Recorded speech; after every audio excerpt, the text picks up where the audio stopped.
Welcome to another episode of Poker Buzz right here on Card Player TV.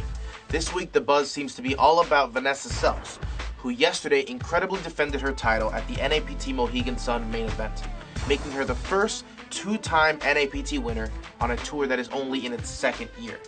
Selbst won $450,000 this time around, defeating a tough final table with fellow NAPT winner Joe Tehan, Steve O'Dwyer, Tyler Kenny, and her heads-up opponent Dan Shack.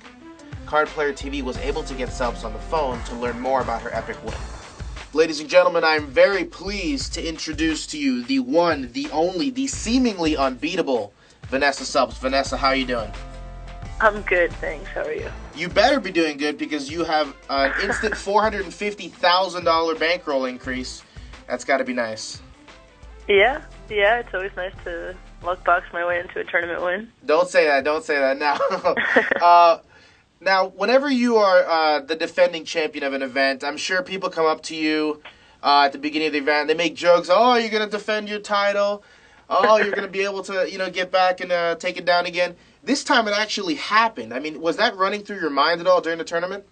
Yeah. Well, I mean, definitely. Like, as you know, in the beginning, like you say, it's just kind of a joke. Like, I think some of the PokerStars reporters were saying, oh, it's like the Vanessa Selbst show all over again. We'll just do it again, whatever. Wink, wink. And Exactly. then after a day or two, though, it starts to get a little more serious, and it's like, oh, I could actually do this again. And so, definitely heading into the final 24. I had the chip lead going into that, and it was definitely on my mind at that point. Now, I gotta imagine that once you get you're heads up against Dan Shack, who's been killing it the last few months. But it's got to creep into your mind, not so much maybe the prize money differential or just the prestige of winning, but telling yourself, wow, this would be truly epic if I could pull this off. And you came into the heads-up play with a little bit of a chip disadvantage. Yeah, it definitely was going through my mind a ton. I mean, in every tournament I want to win. I'm competitive like every successful poker player is, but this was the first tournament where I just had it on my mind that I just had to win. Like, nothing short of a win would be acceptable. And I went in with the chip deficit. I think he had basically a 3-1 chip lead, but I decided that I was a better heads-up player than him, or much better heads-up player than him. I think it's my strongest part of my game, and I think just judging on obviously a small sample size, I think it's on the weaker side of his game, which is overall, not disparaging him. He's a good player, but I think his heads-up needs work. But anyway, so I decided that I was going to play smaller pots in position and, sort of try to play a lot of post-flop. And then I just did that for a little bit and then got a huge hand to double up, and from there just took it. Now, to give the audience a little bit of perspective, you defeated 387 players this time around, and, en route to basically making the state of Connecticut your again. And you had a tough final table. You had Joe Tehan, who's also an NAPT winner, Tyler Kenny, Steve O'Dwyer, and of course, Dan Shack. I mean, how would you size up the competition? I think I've said it, every single time when asked, like, I think it was a very competent, very capable table of players. Everybody that you just named, I respect their game tremendously, and I think that there were really no soft spots at the table. I was fortunate, I think, to wind up getting in some good spots, and I think it could have turned out a lot differently if, like, Joe had accumulated a lot of chips with position on me or something like that, but it just sort of all worked out where the chips were flying to my right a lot, which made it a lot easier on me. Definitely. Now, you now have $4.3 million in career live tournament earnings. Where does this win rank in your list of accomplishments? This is honestly my proudest moment so far. Really? Yeah, I think so. Like, when I won my bracelet, it was really sick because it was, like, obviously a bracelet, and it's really cool. And, winning my first major at Mohegan Sun was great because it was, like, it was my first major. It was really cool to get back into poker and prove I could do that. Cartouche was awesome because it was so much money, and it was, the money's got to help. But yeah, definitely. But, this title, obviously, first of all, $450,000 is still a lot of money.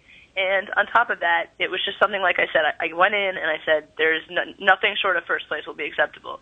And, obviously a lot of things went well. You can't control some things. When I took that beat against Dan with sevens against ace-6, it looked like, I might be out in fifth place. And if I didn't, have that double up with the king-jack against the eights, then it's all over. So, obviously some things have to go well and some things are beyond your control. But in terms of the things that I could control, I said that nothing short of first place would be acceptable. And so the fact that I, played my best, I think, and was able to come out ahead is really, really meaningful to me. Now, even more impressive, you were able to accomplish this feat with a little bit of a distraction. Card Player played a role in that. One of our bloggers sort of mouthed off. I would like to, for the record, tell our audience, Card Player in no way censors our bloggers. There's a reason why you get to read Tony Dunn's wonderful recaps of his life. But without question, the blogger in question went over a line, crossed the line, and for that reason, he rescinded some of his comments and made an edit to his blog. Was this playing a part in your mind? Did you hear about this early on in the tournament? What was your reaction to all of this? Yeah, I read about it just on Twitter. Like, I had seen some people reference it, and I just thought it was kind of hilarious that someone would waste their time writing an entire blog devoted to how much I suck at poker. It's kind of weird. I didn't read it because I was busy luck boxing another poker tournament, like I said. But, my friends told me about it, and then I later saw it, and it was just like the most incoherent piece of babble that I've ever read. It's not just like because he crossed the line and making fun of me. If you actually try to comprehend the logic, I think it's like poker is a skill game, but the fact that this is his argument. I do an injustice to poker because I prove that it's luck. Because I've won so much due to my extreme luck, I prove that it's luck and therefore give a bad argument to, or give a bad side of the story to the argument that it's a skill game. Exactly. I think go ahead. No, I think he set out to make a blog that weighed the pros and cons of skill versus luck in poker, and in doing so, he made a terrible reference to your game, which, for the most part, I could say with confidence, he doesn't understand. I remember talking to you for a cover story we did a while back. We talked about your infamous hand on ESPN when you were going for the bracelet with Deuce 5, and you gave a very good reason as to why you were able to take trash and unfortunately run into aces. And I think that a lot of the times the method behind your madness, so to speak, is lost on some people. Yeah, definitely. And I'll run trash into aces, but I have another upcoming TV appearance within a couple months where I run trash into aces, like 6-betting all in again. And yeah, those aren't my proudest moments, but I'm not afraid to do them. They work out a whole lot more often than anyone would think. And so I'm confident in my game. Obviously, with my results, I would be hard-pressed to really be doubting myself right now. So, it's like I've had a lot of idiots talk trash about me because they're pissed off that they're losing players over the last 10 years or whatever this guy is. But it's just, when you see it prominently on a blog, he can't make a name for himself through poker, so he's trying to do it through a blog. It happens a lot in poker. It didn't faze me. But it's just interesting how much of a buzz it's created. And I think it's just because the fact that it's on Card Player blogging or something like that. So well, clearly, it's really I'd like to point out that the opinion of one of our bloggers does in no way reflects the opinion of the rest of the Card Player staff. We're all huge Vanessa Selbst fans and wish you nothing but the best. Now, how are you going to celebrate? If it was me, I would go and take 450,000 $1 bills, fill up my bathtub, and go for a nice swim. But what are you going to do? Oh, my God. This is like the lamest answer ever. I have finals in like 3 weeks, so yeah. So I'm going to be going. I'm going to. Yeah, I'm going to be traveling to Italy and Spain to play the San Remo European Poker Tour event and the grand final. But I'm going to be studying like every waking moment pretty much because I have to somehow get my degree. So hopefully there will be some celebrations in Vegas this summer. I've done a big celebration every time after I've won a major event. Treated my friends to something. Like the last time after Partouche, I took everyone on a weekend ski trip. It was like 35 people. So it was like really fun. It was a huge blowout. So, I obviously have to keep doing that if I want to keep winning events. So there'll be something, but it'll have to be on hold for a little while. Oh, it's all old hat for you. You just get back on that long grind and you'll be all set. Yeah.